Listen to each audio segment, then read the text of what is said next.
The buzzer beaters, the crowd, the Cinderellas. College basketball is a beautiful game filled with the highest of highs and the lowest of lows. The start of every season brings a fresh start for every team and every player. A chance for teams to fold under the burden of their expectations. A chance for teams to receive redemption for a previous season that was cut shorter than they had hoped. And of course, a chance for teams and players expected to do nothing to shock the world. This channel will be dedicated to discussing and analyzing all that goes on in the college basketball world. Welcome to the CBB Report.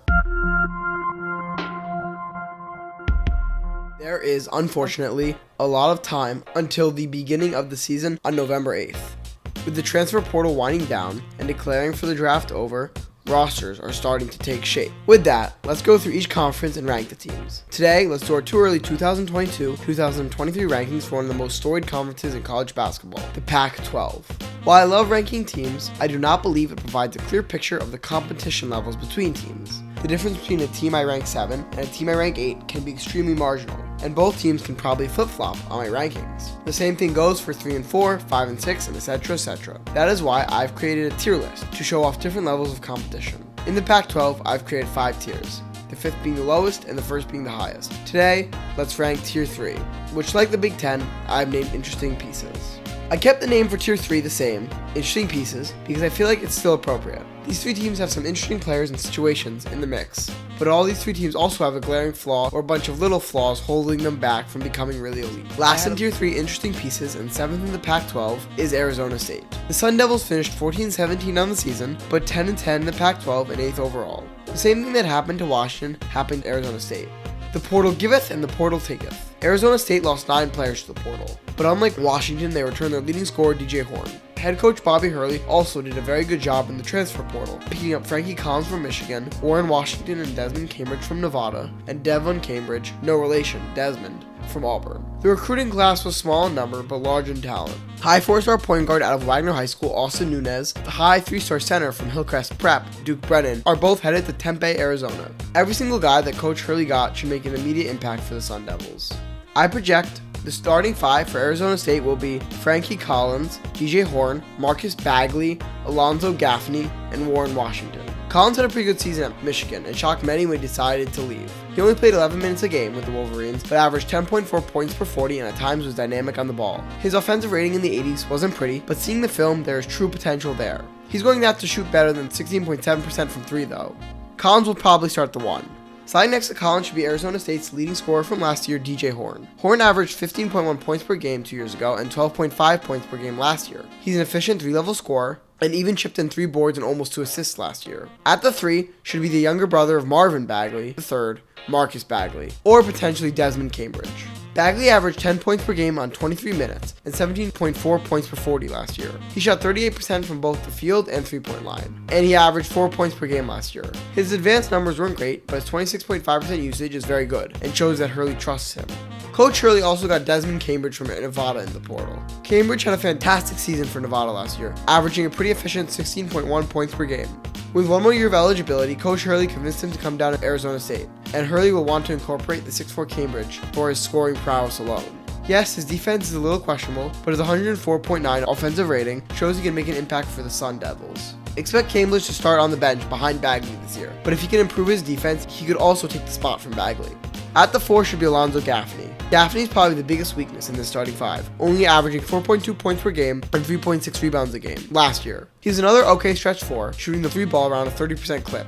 Defensively though, Gaffney's a monster, averaging 1.3 blocks per game and almost half a steal a game last year. If Hurley wants to go get a defensive lineup in, Gaffney will be in, but if Hurley wants to go more offensive focused, he could start Bagley and Desmond Cambridge over Gaffney. At the 5 should be the transfer Warren Washington. In the last 2 seasons at Nevada, he put up averages of around 10 points and was pretty efficient from the field. This is a deep and semi-talented bench. Austin Nunez, the high 4-star recruit, will definitely get some minutes and will be looking to pounce into the starting role if Colin plays badly or gets hurt. Luther Muhammad, Devon Cambridge, Duke Brennan, Enoch Bayakia, and Jemiah Neal should all feature somewhat as well. At the end of the day, while Arizona State may be better than Washington, they still suffer the same problem Washington does, and that is no continuity. While they may improve a spot and be anywhere from 10-10, or maybe even the ceiling 12-8, you need continuity or 5-star prospects to really get higher than that. Also, at the end of the day, this team just isn't talented enough to be in Tier 2, hence why they are last in Tier 3.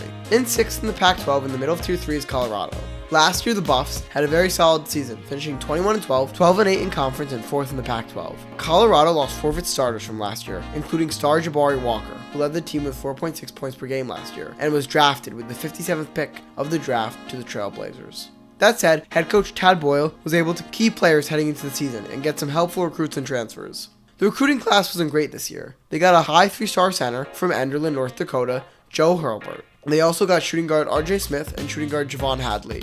In the transfer portal, they didn't get a star to replace Jabari Walker, but got 2 players who will be key role players in knockdown 3-point shooter Ethan Wright from Princeton and another great shooter in Jalen Gabadon from Yale. At the very least, this team should be smarter. At 6'5", Gabadon is a massive size mismatch in the backcourt, evidenced by him averaging 3.6 boards last year. Last year, shooting at a little dip, but nothing says he can't bring it back up. Expect him to start at the 2 for the Buffs. Ethan Wright will probably not start, but expect to see him on the floor often, helping space the floor with his 3-point shooting. Joe Hurlburt should get some time backing up center as well. Colorado's season will be decided by player development. Lucky for Colorado fans, Coach Boyle has a great track record of developing players. It's going to have to start with KJ Simpson, who's going to be asked to play the 1. Simpson averaged 21 minutes per game last year and 7.4 points per game. Despite the potential for him to become a good shooter, his shooting splits last year were lackluster off the bench, shooting 37% from the field and 25% from 3. He had good advanced defensive numbers, though, and led the team in assists.